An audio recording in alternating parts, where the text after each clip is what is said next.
Deməli, tektonik proseslər, zəlzələ, vulkan və geyzerlər haqqında danışaq. Uşaqlar, yerin daxilində baş verən bütün proseslər endogen proseslər adlanır. Xaricdə baş verənlər isə eksogen proseslər adlanır. Necə? Məsələn, yerin daxilində nə ola bilər? Zəlzələdir, vulkandır, sonra tavaların toqquşmasıdır, ayrılmasıdır və s. Bunlar olur endogen proseslər.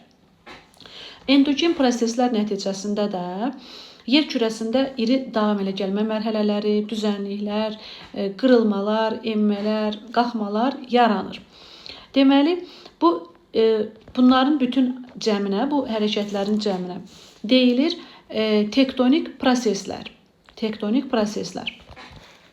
Deməli, biri var qədimdən, baş verənlər qədimdən bugünə gəlib çatmışlar.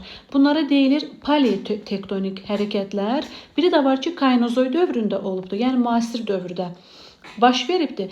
Buna da deyilir neotektonik hərəkətlər. Məsəl üçün, paleotektonik hərəkətlər qədim ərazilərdə olub. Məsələn, deyək ki, qədim dağlar Skandinaviyadır, Appalaçdır, Uraldır, böyük su ayrıcıdır və s. Amma cavan dağlarda hələ də hərəkətlilik var. Hələ də dağlar neyinir? Qırışaraq yuxarıya doğru qalxır. Bunlar isə olur paleotektonik hərəkət.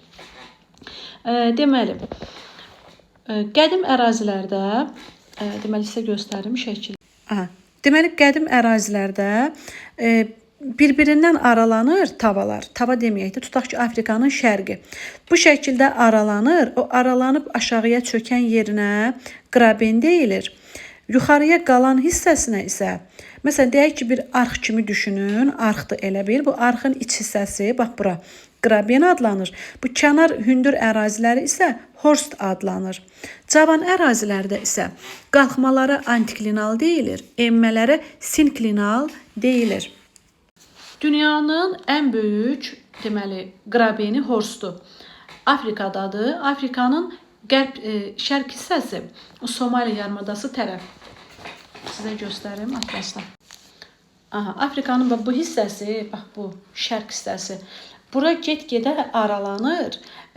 Orada hətta videolar var. Burada böyük bir yarğan yaranıbdır. Buna deyilir, bunun adı Ruvenzori horstudur. Dünyanın ən böyük horstu bu sayılır, Ruvenzori. Get-gedə aralanır və qopmaq üzrədir. Afrikadan zamanla qopacaq və bu hissə bir yarımadaya çevriləcək, yaxud da adaya çevriləcək. Necə ki, əvvəllər Madagaskar adası Afrikaya bitişik olub, sonra aralanıb. Bu şəkildə bu hissə də zamanla aralanacaq və adaya çevriləcək. Gələk zəlzələlərə. Deməli, yerin daxilindəki təkanlar nəticəsində yer üzərində zəlzələlər yaranır.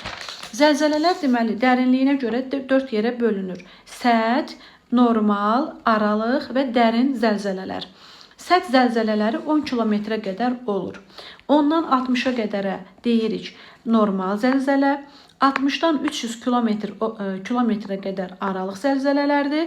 300-700 kilometr arası isə dərin zəlzələlər adlanır. Zəlzələnin gücünü Richter şkalası ilə ölçürlər. 12 ballıq Richter şkalasıdır. Dağıntıların gücünü Mercalli şkalası ilə ölçürlər. Zəlzələni öyrənən elm, deməli, seismologiya elmidir. Zəlzələni təyin edən, qeydə alan cihaz isə seismoqraf adlanır. Bir də deyək, zəlzələni öyrənən elm seismologiyadır, ölçən cihaz seismoqrafdır. Gücü ölçülür Richter şkalası ilə, dağıntıların gücü ölçülür Mercalli şkalası ilə.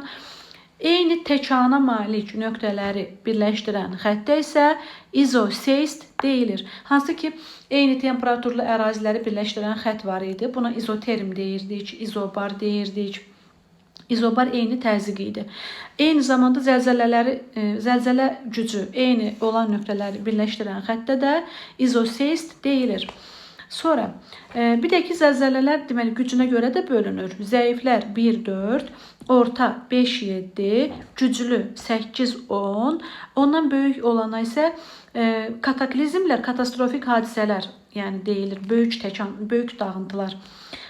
O da olur təxminən 11-12 bal gücündə. Ən çox zəlzələlər olur Sakit Okeanın odlu qövsündə. Bir də Alp-Himalay qurşağında.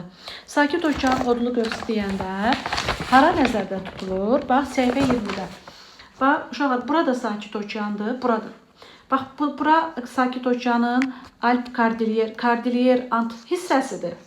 Burada Sakit Okeanın Avrasiya tərəfidir ki, bunların ikisi bir yerdə olur Sakit Okeanın odlu qövsü. Bu hissə isə Alp-Himalay qurşağıdır. Burada seismik cəhətdən fəaldır. Burada fəal vulkanlar azdır, ancaq Avropada idi. Etna idi, Vezuv idi. Burada İslandiyada Hekla, sonra Eyjav, Katla vulkanları idi. Bir buradadır vulkanlar ən çox, amma bura ümumilikdə seismik ərazi götürülür. Bir də bu hissələr. Ən fəal ərazilər hesab olunur. Bir də dünyada, burada səhifə 70-də ən yuxarıda yazılıbdır. Dünyada ən çox seismikliyinə görə fərqlənən ölkələr hansı ölkələrdir? Bu qurşaqlıqlarda yerləşən bütün ölkələr. Məsəl üçün, biz də Alp-Himalay qurşağındayıq uşaqlar. Deməli, Azərbaycandır, Türkiyə, Gürcüstan, Ermənistan, daha sonra deməli bu tərəflərdə Çilidir, aşağıda Çilidir, Perudur. Sonra burada məsəl üçün deyək, nədir bu? İndoneziyadır, sonra Filippindir, Yaponiyadır. Bunlar, sonra Nepaldır, Butandır, Hindistanın yuxarısında, Himalay dağlarında. Sonra Mərkəzi Asiyada Qırğızistandır, Tacikistandır. Bunlar uşaqlar seismik cəhətdən fəal ölkələr sayılır.